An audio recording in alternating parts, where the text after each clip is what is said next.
Hello everyone, Lytro Storm here, and today I am bringing you guys part 6 to What If Goku Never Hit His Head. In the last part, we discussed how Kakarot managed to defeat FRIEZA, as well as the revival of Gine and Bardock.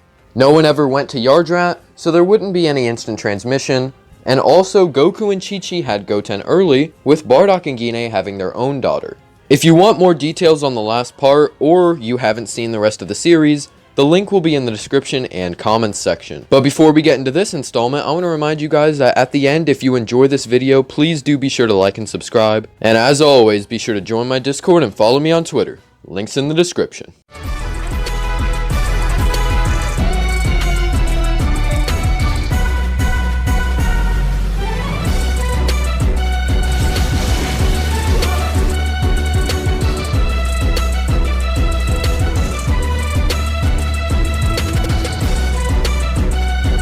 So we would kick our story off with the death of Kakarot via the heart virus. Everyone would take this as further motivation to train, especially Gohan, who by this point hasn't trained at all really. A few months later, and the androids would attack a city. This unfortunately leads to the deaths of everyone except Raditz and Gohan. Gohan wasn't there since he hadn't been training for that long, and Raditz made it out due to Bardock's sacrifice. This would leave us in a similar position to both What If Bardock was sent to the future and What If Vegeta rebelled early, with Raditz and Gohan being the sole survivors to train the next generation. Except in the Vegeta one where Yajirobe was there too. The difference, besides Yajirobe, however, would be who the next generation was. Of course, you did have Trunks, who was the son of Vegeta and Bulma, but you also had Goten, who had been born much earlier in this timeline. And last but not least would be Bardock and Gine's daughter, Sella. I basically asked you guys to give me a name and personality for this character, and Sella was the best name I saw. Credit to this person for the idea, obviously based on celery. As for the personality, it seemed pretty unanimous between you guys. You wanted her to be kind like Gine, but still be able to and want to fight like Bardock. That was the main comparison I saw, with some people saying Goku and Raditz, but that basically leaves us at the same place. So over the next decade or so, Raditz would train Gohan to obtain the Super Saiyan form, as well as get stronger in general. Eventually, Gohan would reach about the same level as Raditz, and their training wouldn't be so one-sided. When the kids came of age, they began their training under the two as well. Gine would also be doing a bit of training, though she never planned to go into a city and fight the androids. It was more so that way, if they ever found them, she could at least do something. This would get us to the point of the Future Trunks special, only everyone was stronger than in canon. They all five also had the Super Saiyan transformation at the ready, and so Raditz thought it would be a good idea to bring them out on their first mission. The androids had attacked yet another city, and 5 Super Saiyans should be able to do some damage. This would be the first time that the kids would see the androids up close, as Raditz had restricted them from leaving. The two would have a bit of banter with their two mentors before everyone powers up and does their whole battle. Raditz and Sella would fight 17, while Gohan, Goten, and Trunks fought 18. This is because Sella is Raditz's little sister, and so he wants to be able to keep her close by. Everything would be going well, with all of them being able to keep up pretty well in the fight, mainly due to the adults, as the kids were not on the same level. However, 17 quickly realized that, and he decides to go after Sella, blasting Raditz away and attacking her. The android would punch her repeatedly, and she would only be barely hanging on. 17 then decided that he wanted to finish her off to hopefully get more of a challenge out of Raditz. However, upon seeing his little sister in danger, the Saiyan charges in to tackle her out of the way. This does work, but it unfortunately comes at a cost. Raditz looks after surviving the blast, only to see that one of his arms was now burnt off. 17 would laugh before firing another flurry, this time though of weaker blasts, which Raditz would guard Sella from. This leads to him being incapacitated and falling over from exhaustion. He had overexerted himself in fighting 17 and also saving Sella twice now. Gohan saw this and told Goten and Trunks to do a combo attack on 18. This attack worked, with Gohan landing the finishing blast. The female android was sent flying away, while Gohan charged in and hit 17 with his elbow. This off-guard attack left the android stunned inside of a building, and Gohan then yelled for the kids to get Raditz and go. They would do so with some hesitation, however 18 chased after them, so they wouldn't really have too much time to argue. Gohan would then seal their escape by bursting out his energy, surrounding himself, and doing a self-detonation. Because he was already weakened from the fight and the two androids were a ways away from him, this only led to some minor damage overall, but it would be enough to prevent them from going anywhere until the others escaped. When Raditz comes to, he is told about the extent of his injury, as well as Gohan's death. Both of these things traumatized him. He had lost not only his own brother's son, but also his arm. Bulma offered to build him a new one, but Raditz told her to save her effort and parts for the big project. He then went off to his room at Capsule Corp to think about some things.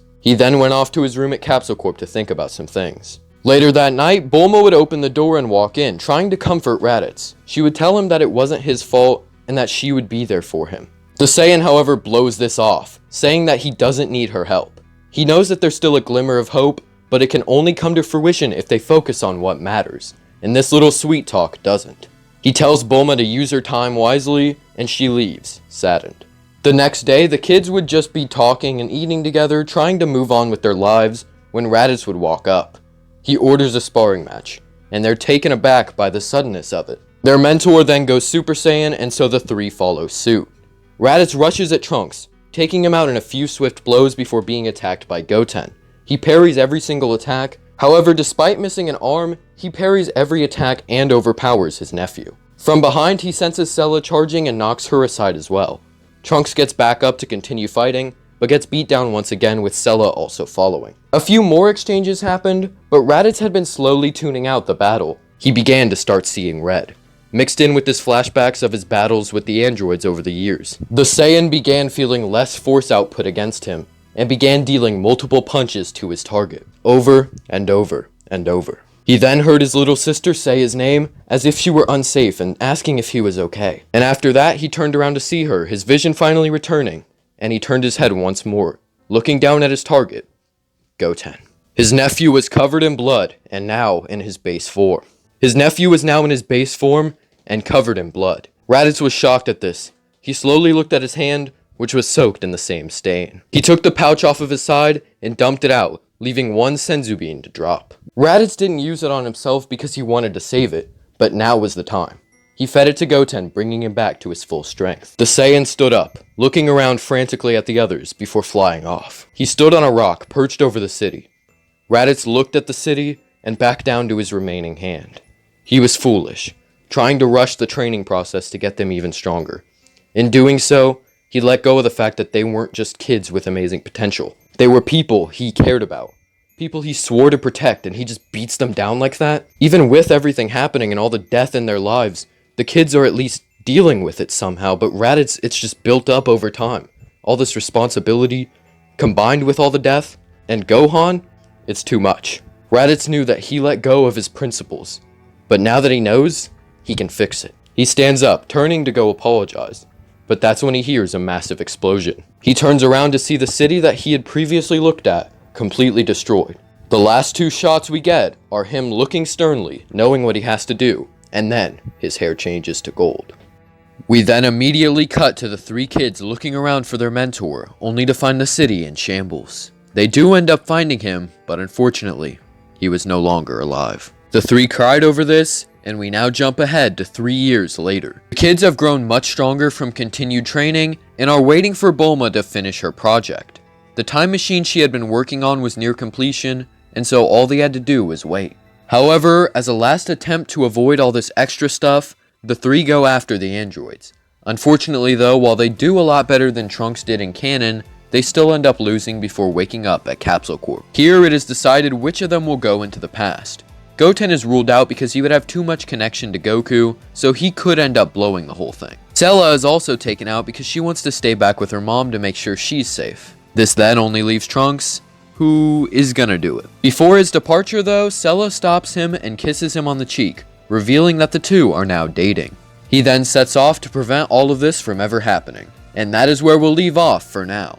I was planning to cover more than just the future timeline, but honestly I wanted to flesh out Raditz a bit and make him feel different from the other what ifs I've done.